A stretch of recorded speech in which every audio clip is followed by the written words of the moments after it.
I'm glad you are able to join. She's an entrepreneur in town. She owns FinHive, which is financial consult or financial literacy.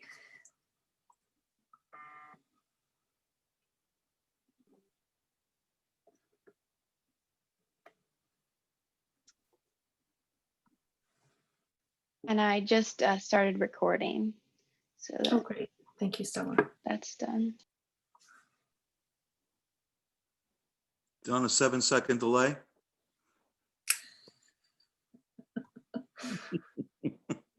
Are we going to need it? I was just going fishing, that's all.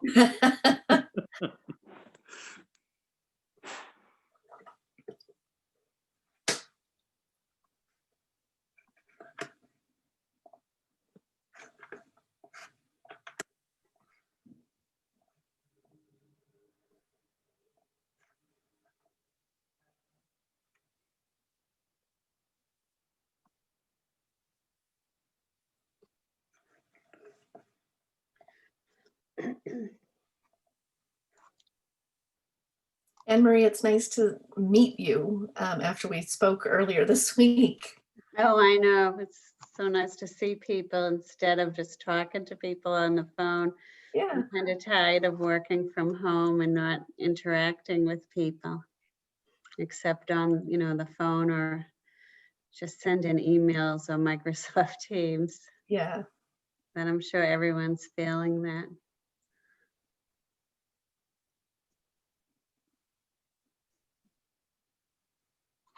So we only had a few people register, but I guess we should wait. I mean, it's only 7:02. I don't know if you I was want gonna say, why don't we give it till 7:05? Okay.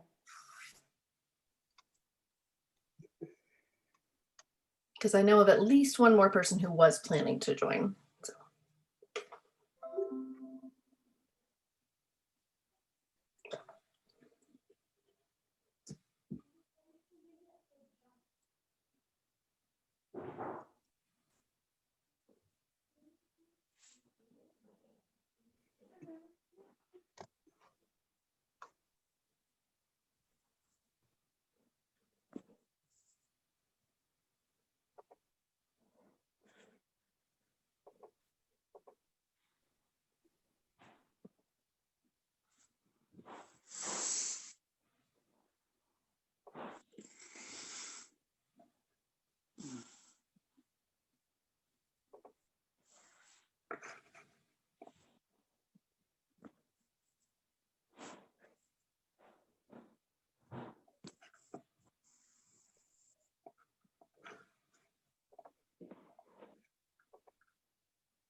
It's never this quiet on Zoom either, Robert.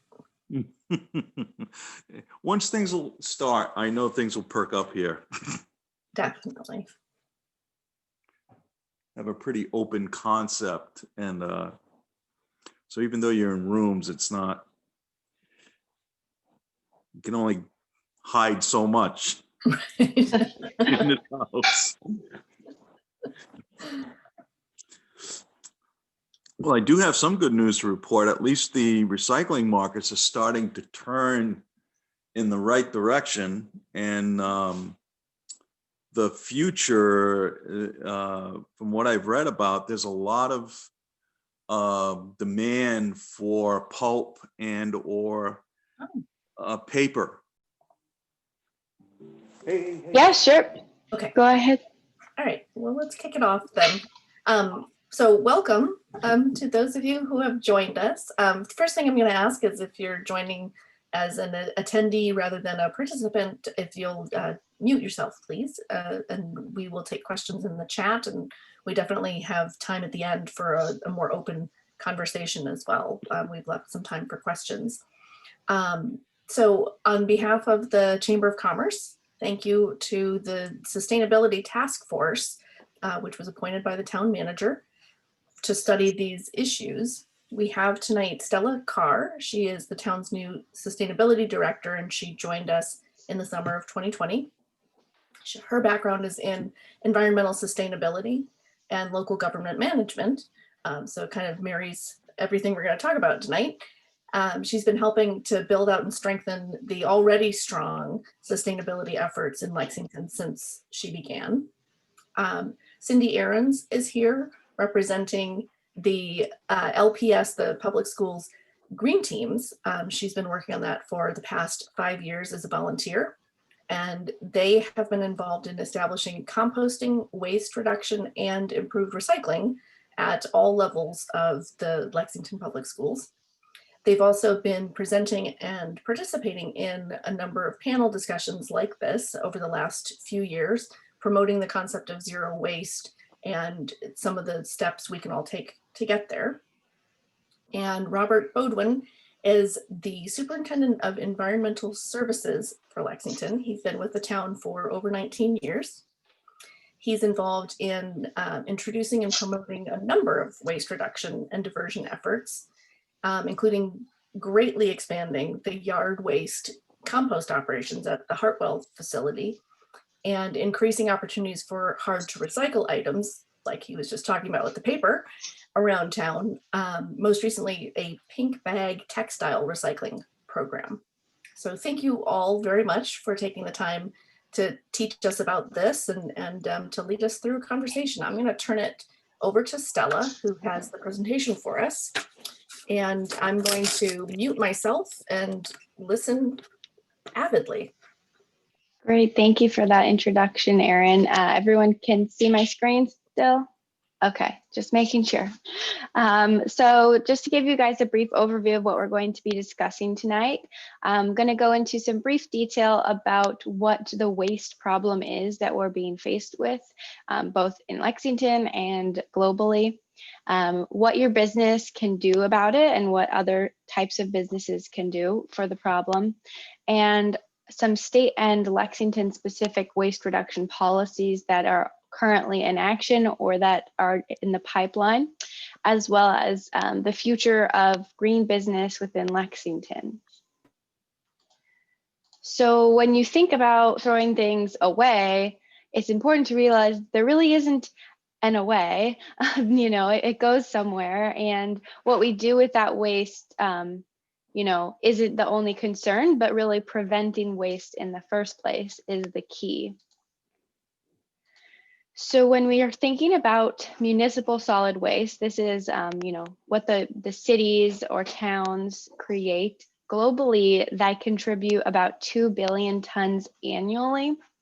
And for context, you know, this is on the big scale. This isn't talking about Lexington specifically, but just so we understand that this is a global problem, and that when we're thinking about it, you know, we generate a lot ourselves, and just overall, you know, 800,000 Olympic-sized swimming pools full of waste.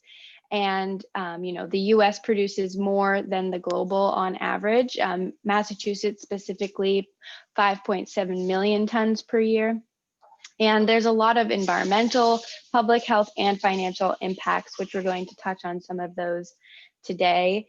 And especially compared to other countries, our impact is about 3% of total greenhouse gas emissions. When we're looking at Massachusetts more specifically, our incinerators, which is where a lot of the trash goes, are operating at capacity. So there's 720 tons of residual ash from the burned trash at the landfills, and this was from 2016 data, so it's probably gone up since then. All of the landfills in Massachusetts are projected to close in, you know, less than a decade. We're already at second year into the decade, so by 2030, we're expecting that Massachusetts won't have anywhere else to put our trash within the boundaries of our state.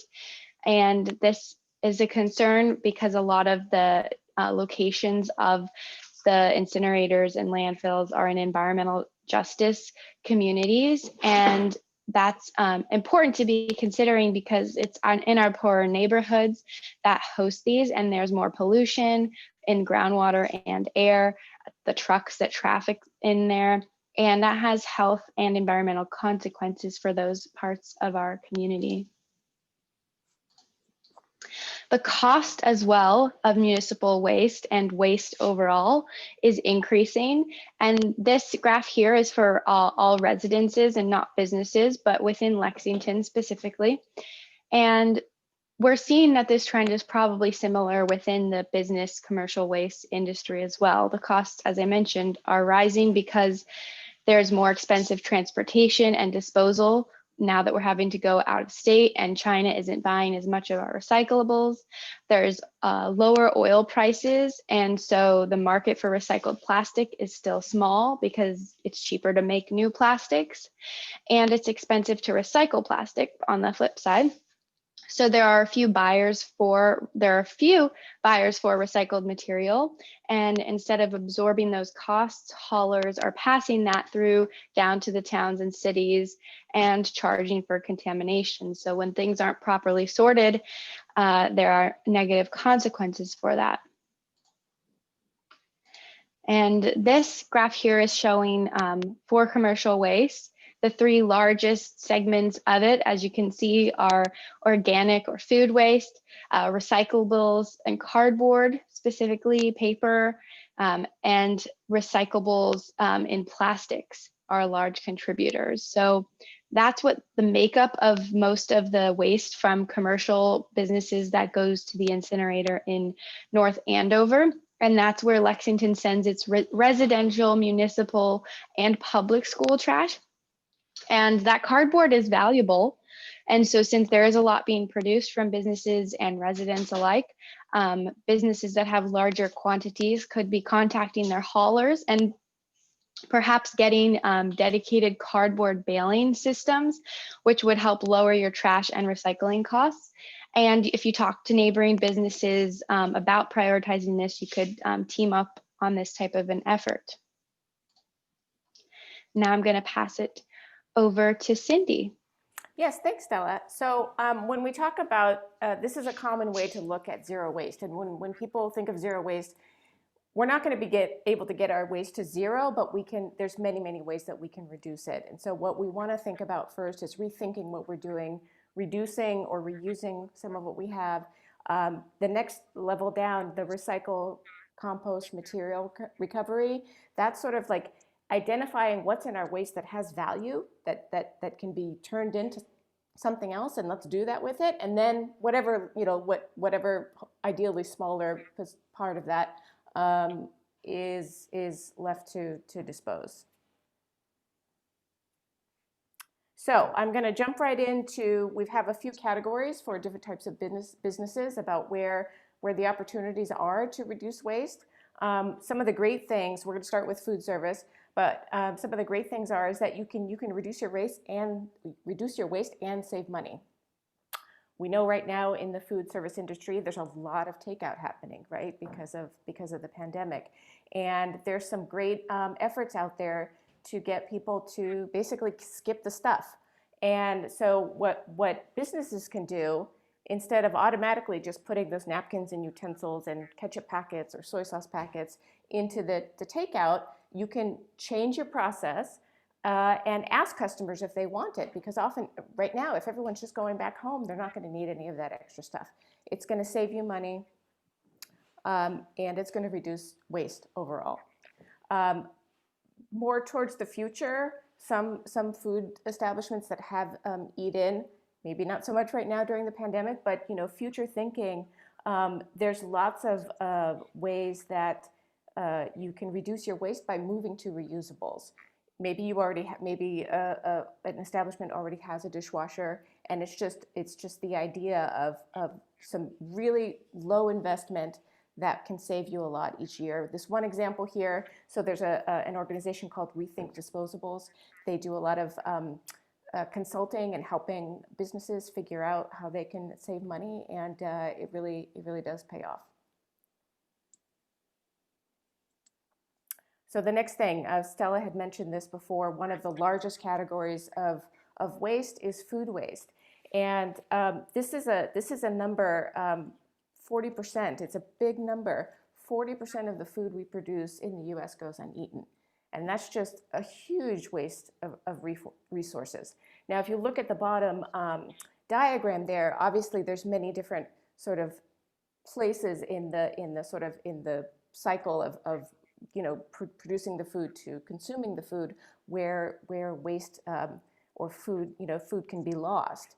Of course, but we should look at the end of that, the retail, food services, and consumers. And there's lots of ways to just, again, change your process a little bit, pay attention to what you're buying, what you're throwing out, labeling, storing, freezing, and all of those things not only reduce your waste, but can save you money.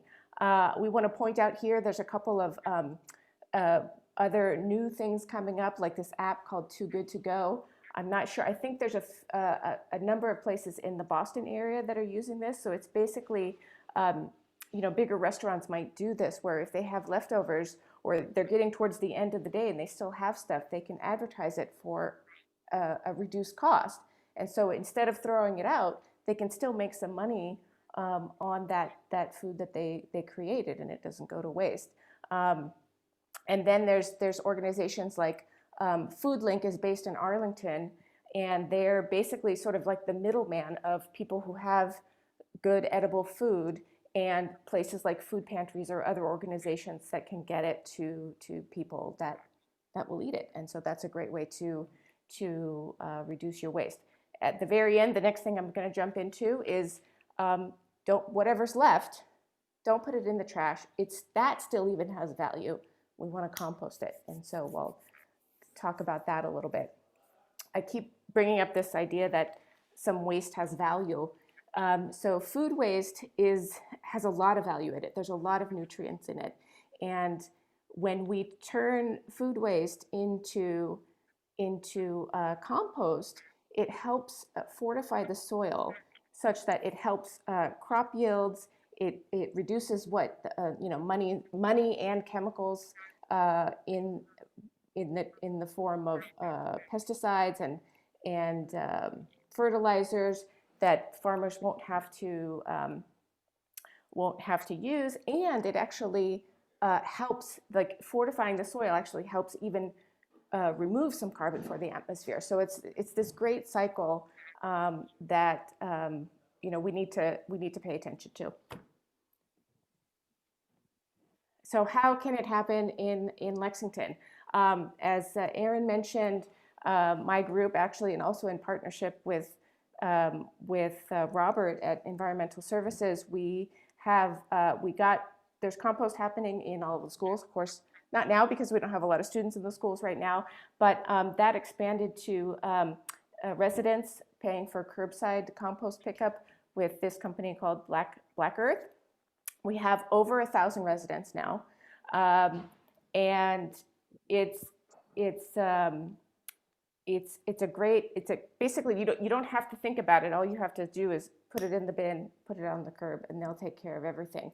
They have their own composting sites where they process it, and then they end up selling it. Some of the compost that they create, they actually give to some farms that create that are farming for nonprofits, but they also sell some of the compost that they make. But one of the things I wanted to point out in terms of why a food service business might want to, or some benefits also to composting, our experience in the schools, the food service company that provides Whitson's, that provides the food for their schools, actually said that once they started composting, like separating their waste from the other trash, they were able to identify basically waste that they were in the food prep that they had. So by looking at what their waste was, they were able to change some of their processes and not throw away as much food, saving money, even less waste, and still diverting it. I mentioned all of the residential customers that we have. Those residential customers are customers at your business, and if those residents see you doing what they're doing, I mean, I think they're gonna really pay attention to it. Down to the nitty gritty. This is something, the way we have it now, it will cost something, but there are there's ways to decrease that cost by volume. Ideas are multiple businesses could share a pickup service. I know that this is happening. There's a sort of, not a mall, but a shopping center up in Newburyport called the Tannery. And there's multiple food businesses there that are sharing the pickup service, so that reduces their cost. The estimate here about it costing about 5 or 10 cents per meal comes from estimates about, you know, how many meals you're serving and how much waste per meal there is. But you can, the thing about, the good thing about paying for this kind of waste pickup service is they charge by volume, not by weight. And food is really dense. Food is really dense, really heavy food waste. It has a lot of water in it. So you don't, it's great that you're not paying by the pound. You're paying by volume. Yeah, next slide. Okay, so I'm going to move on. We're done with food. So if you're a retail, can you go back one? Thanks. If you're a retail organization, there's a couple of things that you could look at doing to reduce waste. And these could be things that you are already doing, but just paying attention to the material, the items that you procure in order to sell. Can you find some of those same items that are made from recycled content? Can you find items or choose items that have less packaging? All of that altogether will reduce your waste.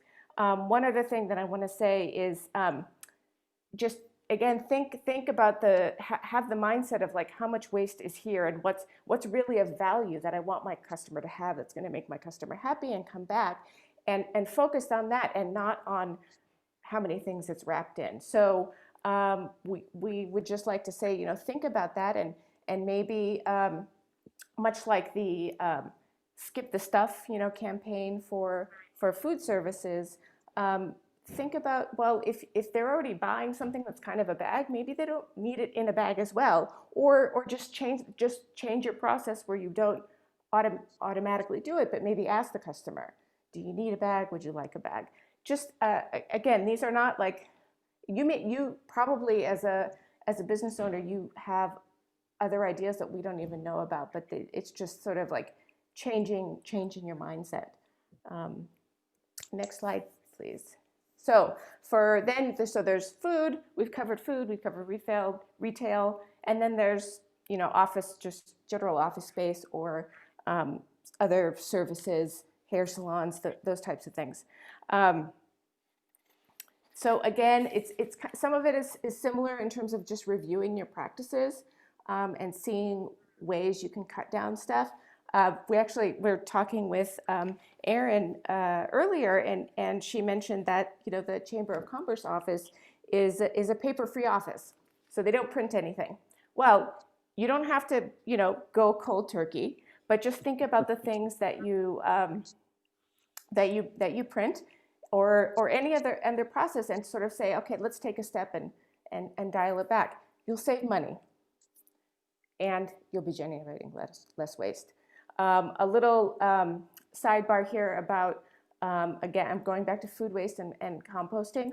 Do you have a kitchen or a break room where people come, and again, post-COVID, right? We're not talking about pandemic times right now, because as people are mentioning, everyone's, you know, spending many, many more hours working from home. But, you know, looking to the future, back when we get to have more people in the office, and if you have a kitchen or a break room, consider, you know, if you supply plates and cups and things like that, think about, well, can I fit a dishwasher, and can we move to reusables in there? And depending on how big your office is and how many people you have, maybe sorting your food waste and getting a compost service will work for you. The same thing applies in terms of the food service business. You know, think about things like working with your neighbor businesses and maybe, you know, sharing a service. I have to throw something out here about composting, and, you know, I mentioned hair salons. This is kind of an odd thing, but you know, people need to learn this. Hair is compostable. So I'm not, you know, just think about it, right? You know, in hair salons, a lot of hair maybe you can compost a hair too. Just going to throw that out. Okay, next one. All right, so now I'm going to just talk quickly about what there are things where all businesses, food, retail, services, office space, can think about doing. And again, as I mentioned before, these might be things that you already do. So it's just having that mindset, thinking about everything during your business and your processes.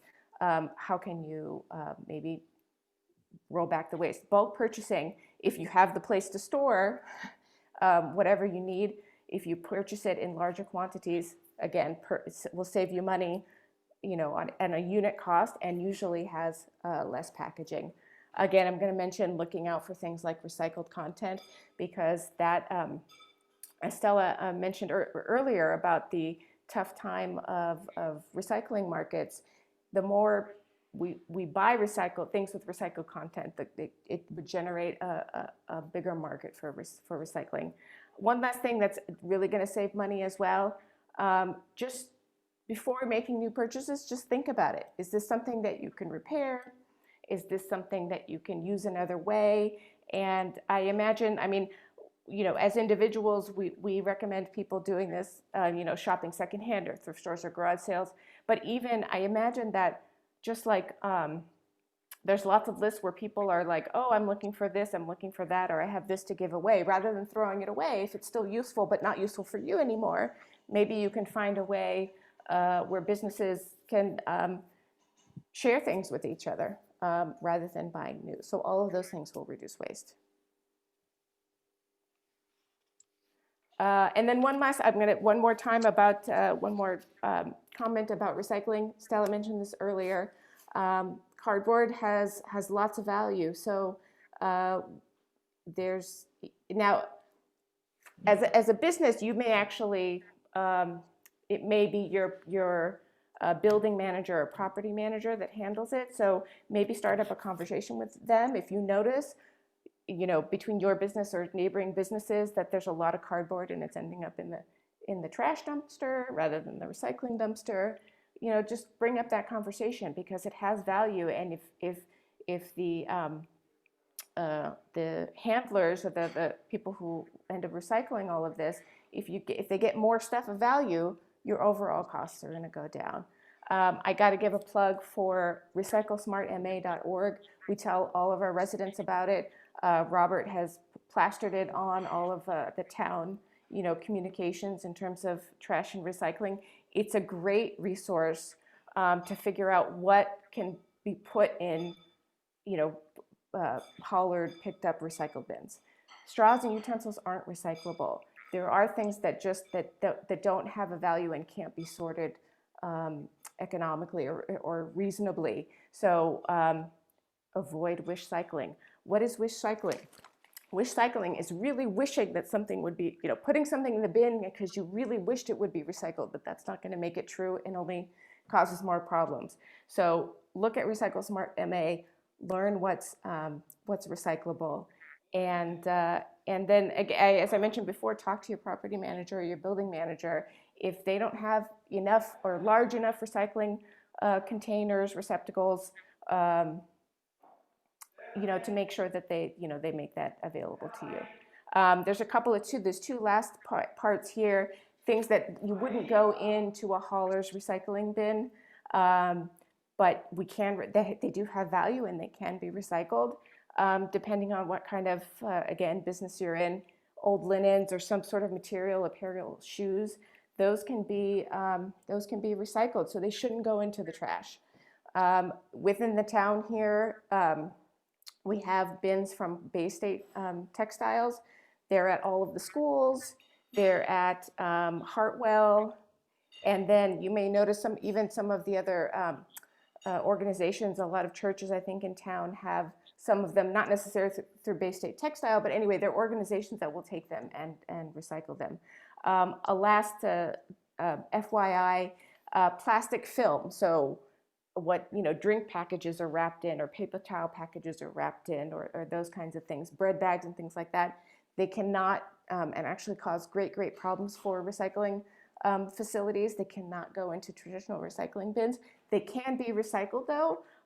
You can start up a group again with if you have a lot of this in your business, put it, have a place to put it aside, and you can just drop it off at a grocery store.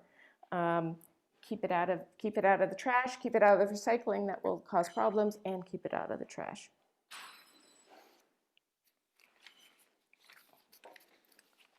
Next slide, thank you. And so we mentioned a little bit, we talked about the pandemic, a little bit about COVID, how it's affecting lots of things. And we just wanted to point out, spend a minute on some language or word, ideas that have been put out there, especially, when the pandemic started, there was a lot that we didn't know. And there may have been some confusing messages about, well, isn't single-use plastic safer than reusables? It's not. We know that that's not the case. There's a growing body of consensus to the contrary. So they're not as worried about transmission via surfaces. And I just wanted, again, we're not doctors, but there's a lot of information out there, and just be aware that what can you do in your business? I mean, certainly talk to your employees and customers. We're in no way saying, we don't want anybody to feel uncomfortable. We want people to feel safe, but just think about it. Look around. Single-use plastics not any safer than reusables. So just think about it. Thank you. I think Robert's going to take the next slide.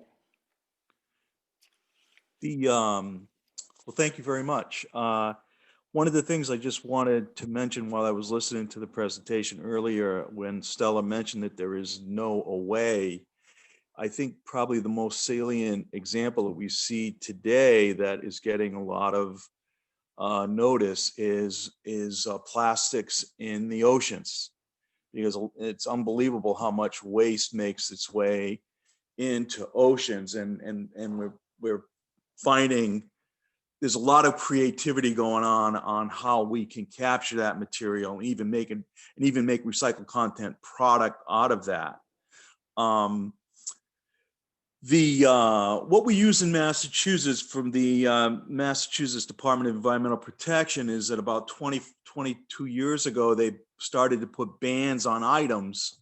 And the first item was lead acid batteries, which have like about a 97% recycle rate at this point. So those are the batteries that you have in your automobiles, and more are the batteries that are involved with backups for computer systems. And then they moved to yard waste and brush and so on and so forth. And it continued with paper and so on.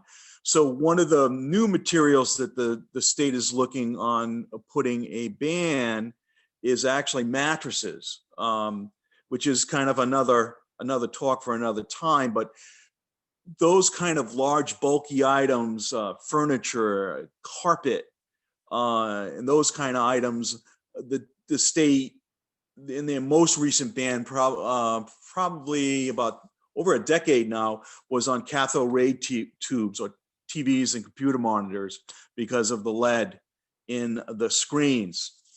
So the focus of the ban now, 3 years ago, is that the state put a ban on commercial food waste from any entity that was generating about a ton a week.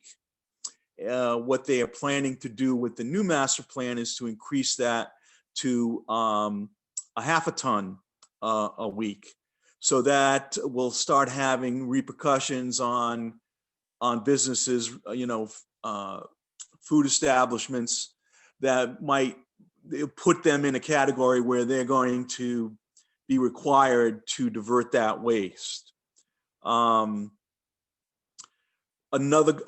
good group too to be involved with is, or to find out information, especially on food waste, is because over the past 3+ years, the Commonwealth, with putting the ban on food waste, has basically engendered a lot of different businesses and industries that capture that food waste, anything from old product that is in old food product like cereals at various stores, from anything from a Target to a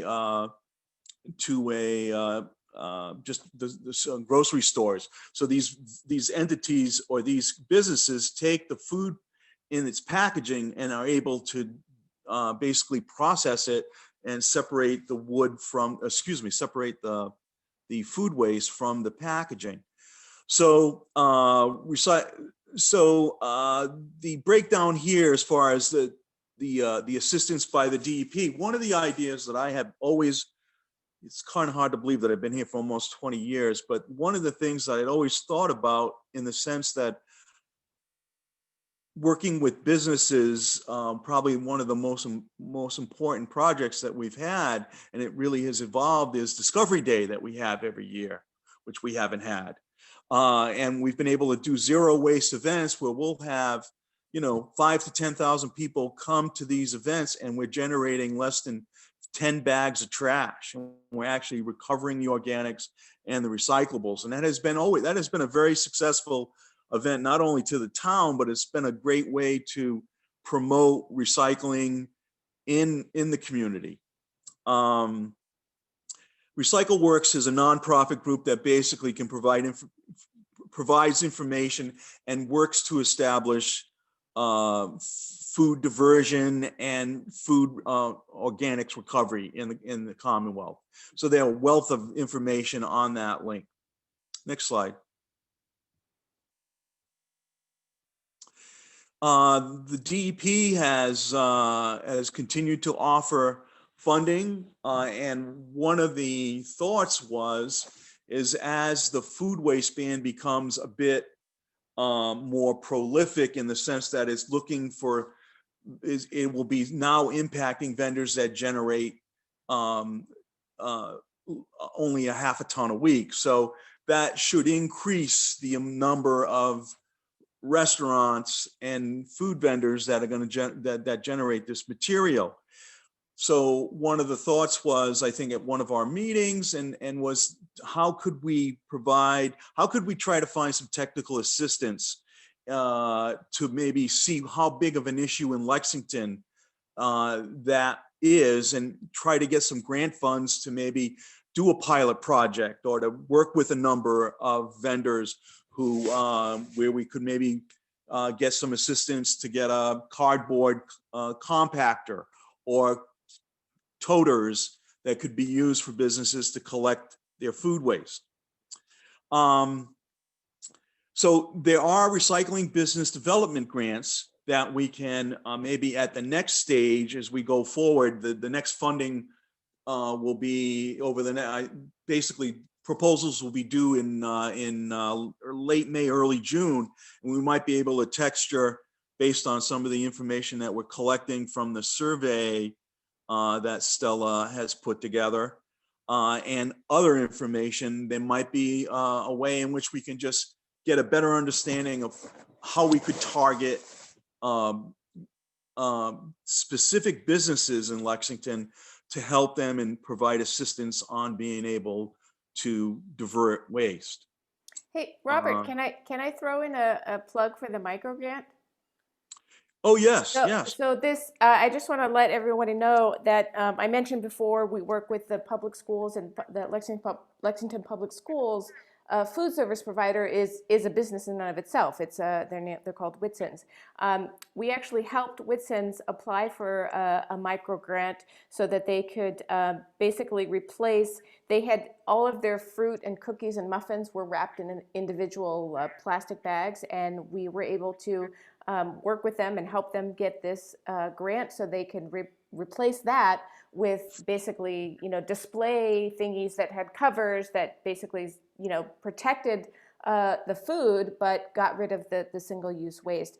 And it worked out really well for them. And these micro grants, you can just apply for them yourself online. It takes about an hour. It's really easy. And the state, the DEP was really great to work with. So I just wanted to put that plug in there for the micro grants. That's great. I'm glad you mentioned that.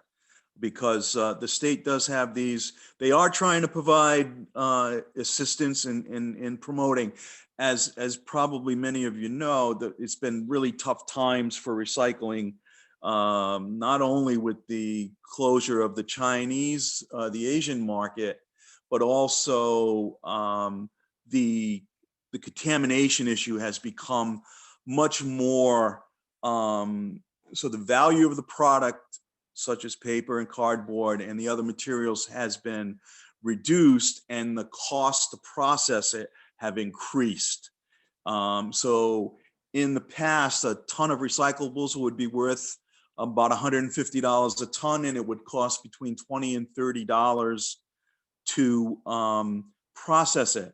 And now with all of especially the plastic film, so now what has happened is the processors have to slow down their conveyors and how they process material, because all of that plastic film is getting caught up in a lot of their equipment.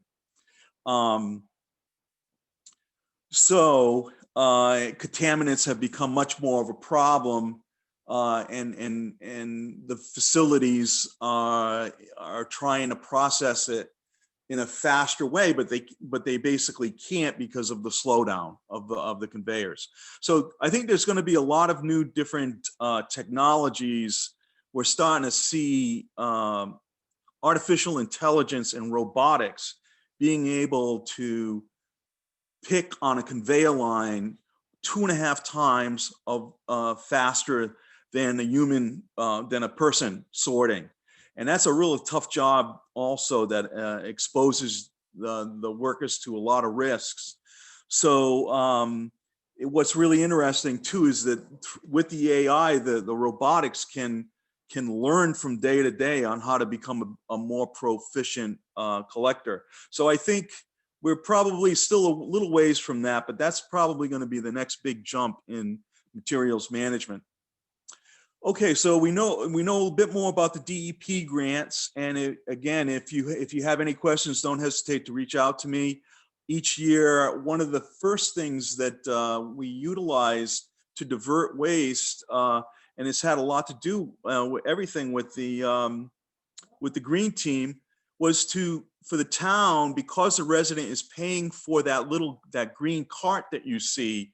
You saw earlier in the presentation, is that the town utilized the RDP grant money from DEP to buy over 1,000 of those carts. And then what we do is that we also then, once the resident is able to show that they participate in the program, we hand that cart off to them, and they don't have to pay that additional charge. We also even provide them with a little 1-gallon hand container that you can put under your sink to capture those materials. Next slide. Cindy, is this one you wanted to talk about? I think this was me. Oh, Sarah. Okay, Stella. All right. So within Lexington, we have a couple policies related to plastics reduction in the way of bylaws. These took in effect in 2019 and 2020, but there hasn't been so much communication or outreach about it because of COVID and the conflict of that. And so it really applies to food establishments, retail stores, grocery stores, and the town buildings. So there's the plastic bag reduction bylaw, which is regarding thin film bags. So some of those, there's still plastic bags, but they're a heavier weight. The idea being that you could reuse them, but the ban is specifically regarding thin plastic bags. We have the expanded polystyrene EPS, food serviceware and packaging reduction, aka styrofoam, one of the least recyclable and most dangerous plastics out there, as well as a single-use plastic beverage straw and stir reduction bylaw. Ultimately, the goal, is to eliminate single-use items, and there's many statewide regulations and in the works, as well as hundreds of communities locally and nationally working to develop further and similar regulations.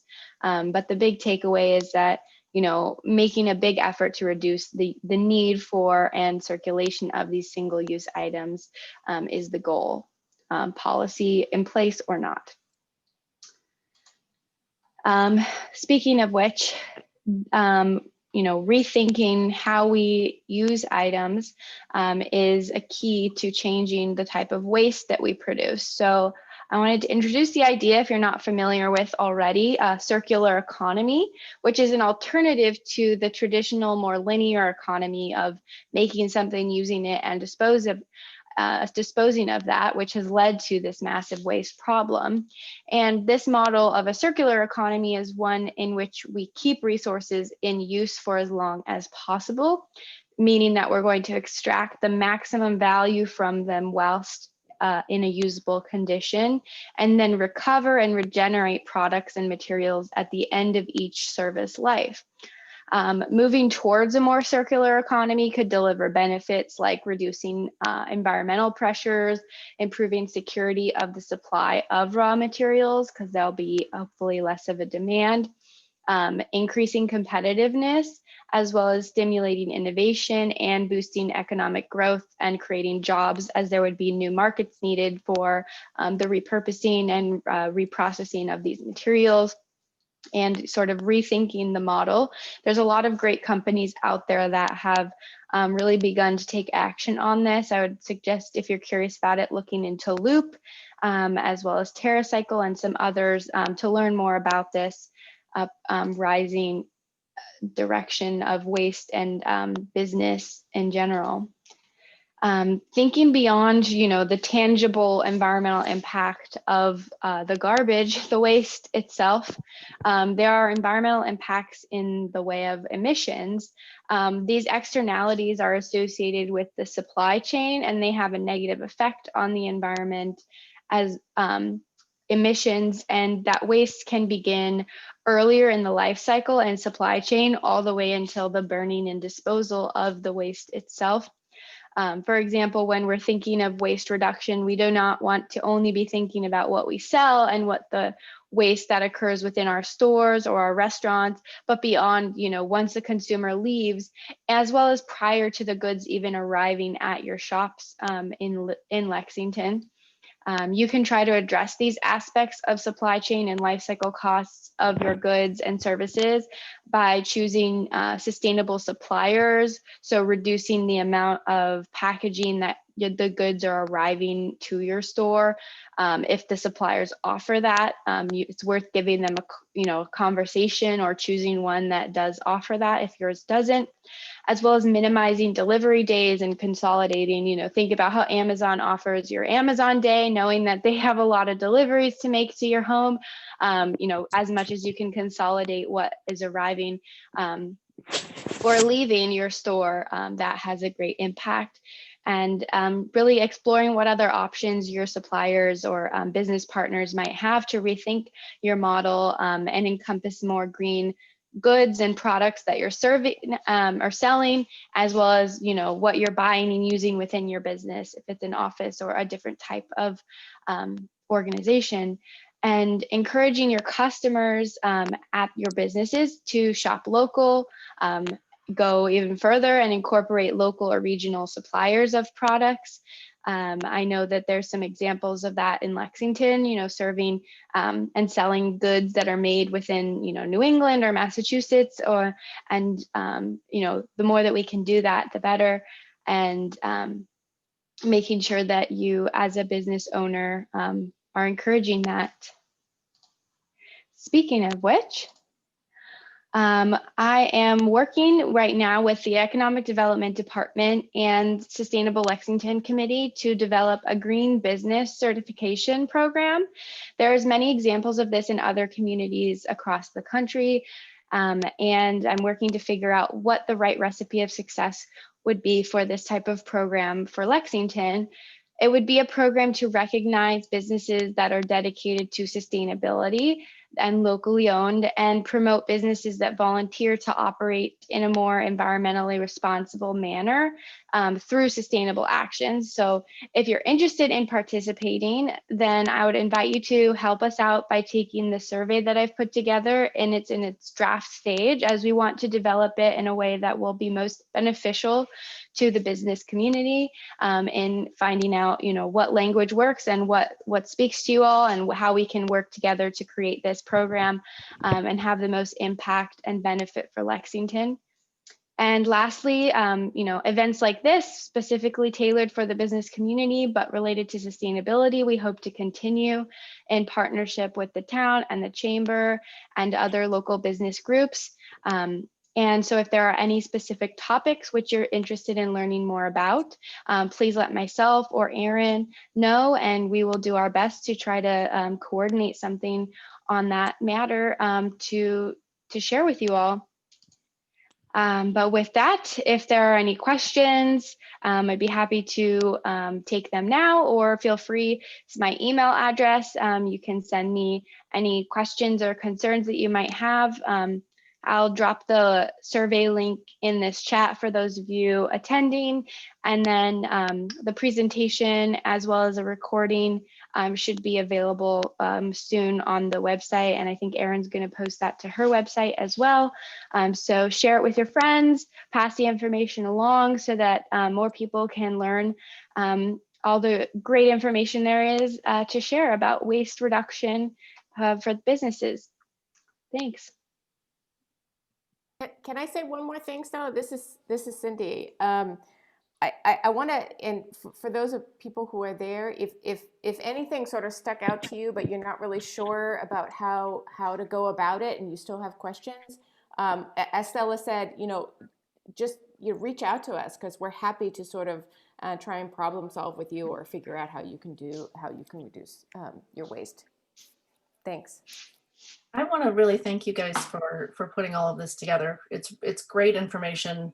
I've been taking notes the whole time. I'm going to make sure that I'm posting a lot of this information kind of in bite-sized pieces through our social media. But I wanted to mention a couple of things. The chamber, well, it's going to be voted on at the annual meeting, but we have changed our bylaws to reflect the fact that, we're adding to our mission statement that we want to create not just a good business climate, but a sustainable business climate for Lexington. So we're adopting that as one of our guiding principles. So that'll be, as I said, voted on at the annual meeting at the end of this month, but I don't expect it to be very controversial. I think that it will get adopted. And to that end, I've created a page on the chamber's website. It's, and I put this in the chat already, but it's the chamber website, lexingtonchamber.org/sustainability. And that's where I'm going to put this presentation and the recording of the presentation, and continue to just keep posting resources for the business community on that page.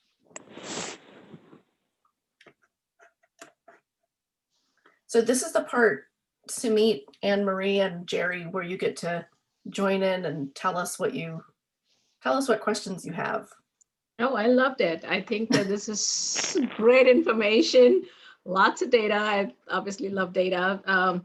So I think in terms of obviously businesses where the food waste is generated, it's easier to, I don't want to say easier, but it's, it's identifiable. It's identifiable. Thank you. Yeah. So obviously this whole time I've been thinking as a, entrepreneur who is obviously doing everything in-house these days because of the COVID restrictions. It's going to be a little bit challenging, but at the same time, I'm checking the boxes. I'm like, I got solar panels, I got Black Earth, what else I can do? I'm paperless these days. So it's, then going to require maybe a little bit more brainstorming to say what else can we do. So great information, really loved it. I do have one question though, in terms of, and you may not know the answer to this, the green team. I used to see the solar compact, the compactors around town. And I don't see them anymore, especially after the track got, whatever you call it. I mean, again, maybe this might be a question as a resident, that I don't see them anymore around town. So does that come under sustainability or green team initiative, or was that not part of this? No, that was a clean communities grant from about 15 years ago. We ended up getting around 15 of the Big Belly solar compactors, and there aren't as many out as there used to be because of some damage done to them. What I understand is that there's a new plan for the downtown as it relates to improvements, and I believe that has been budgeted for a X amount of Big Belly units. That would be the solar powered by solar with and be for recycling and the trash compactor. So basically the mini compactor inside the Big Belly unit, it doesn't need to be emptied as frequently. So hopefully with that program, I provided information to my boss, Dave Pinsino, and hopefully once that gets implemented, we can put those out in the downtown area, and then maybe get some of the others refurbished so that we could use those. And I always wonder They're if the very technology. expensive. They're Sorry? very, very expensive. Oh, I bet. But Like, I wonder like if the $1,000. technology is there, is it possible, or are they available for the businesses to, have the bigger trash cans that get hauled once every few weeks or every other week, to just have a compactor, bigger in size. I was not sure if that technology exists or not. Well, it sounds like you're talking more about a compactor that would be within the business, in the building Yes. itself, correct? Yeah. Correct, like Usually- outside, but for the business. Yes. And a lot of private companies such as Waste Management and Republic and the big companies, they will provide that, to but obviously it comes with the cost, but you also need to have the location to put it. Because I believe there's one just behind, in the parking lot behind, I'm trying to think of the name. Michael. Shh. Got my family walking up the stairs. That's okay. So we can explore that. The other thing that would be nice to do would be to put more recycling containers in the parks. And we used to have more of them. I think you can still see one at the center track. We still have one there, and we have a couple at the schools. But it was very easy to get them in the sense that it's when the state, it was basically like a $25,000 grant when we got all of those. We only have $3,000 at that point. I would just like to throw in as sort of a different way to look at this. If we are reducing our waste, then we don't need as big trash cans or as big. There is, as Robert mentioned, the benefit of what the Big Bellies do is that with solar power, they compact the trash so you don't have to empty the trash as often. Like that's the benefit it provides. But if we can sort of change the mindset and think about how we're going to reduce our waste too. Definitely. I just wanted to throw that in there. I couldn't keep my mouth shut. I see Jerry raised his hand. Yeah, hi, how you doing? You guys have had a nice talk tonight. And so I have our business in the center of town here at Michaelson Shoes, and we do our trash together with Theater Pharmacy. I might have missed the beginning of it when you were talking about cardboard, because that is really our biggest waste product that we have from our store. The cartons that the shoes come in as opposed to the shoe boxes, because each shoe box goes home with everybody. And on a side note to that, like what Cindy's talking about can our vendors do better? Well, 98% of shoes are made overseas. So every shoe comes with so much stuff in it that we go crazy. Whether it's a plastic bag that holds a shoe inside and stuffing inside of that and more cardboard inside of that. So I'm not sure how that can be solved. But the question really is about, is there a market for cardboard? Because we would love to get back to it. We used to do recycling and then the demand was gone. And if it's out there and you guys have access to a good source for somebody who will take it, we combine with more people from behind our store and our neighbors to have a bin to be able to do it. And that would cut our waste in by a third. I mean, so. Jerry, that's exactly the idea that we're going for. And that's something that this group, this task force has really educated me on. And is going to be something that, yeah, we're going to try and see if we can pool resources like that across businesses. Yeah, I But- think but- we mentioned that there's more value when it's baled, like when it's already being picked up in a baled form.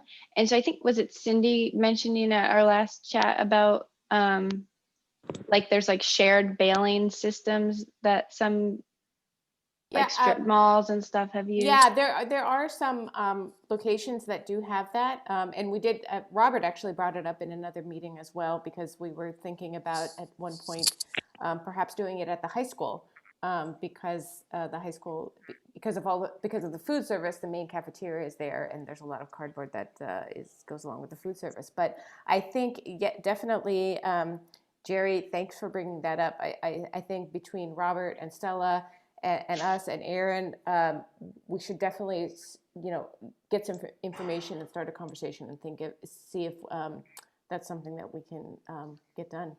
Yeah, It's a because great a business like ours, I mean, we have to do a daily pickup for our two stores, and it really is that bulk of the cardboard that fills up our container.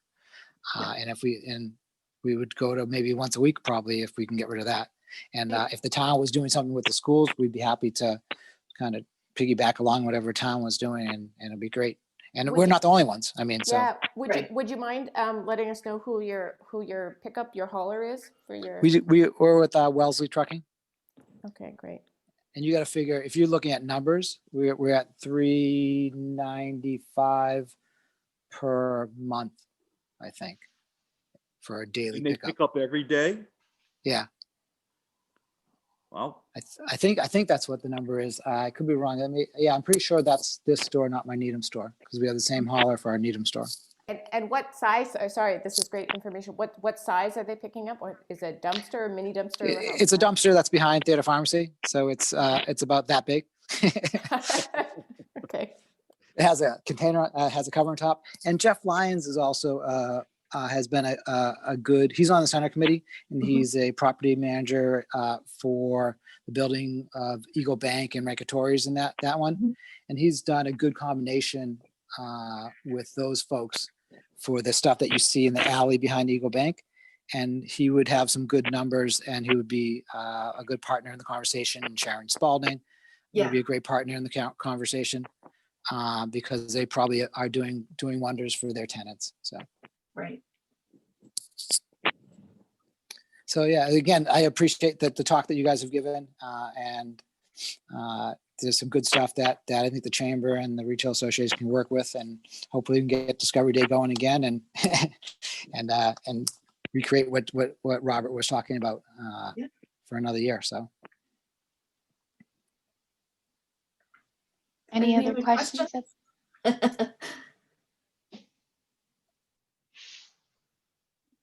Great. Well, thanks for attending. And like I said, once you see the recording of the video, pass this information along to your business friends in the community. And don't be a stranger. If you have future questions or ideas to partner, please reach out. Thank you very much to the Thank chamber. you so much. Oh, Yes, thank you. guys. Thanks to Really. the chamber and economic development and Stella for pulling this together. Thank you. Absolutely. Have a great night. Good night, everybody.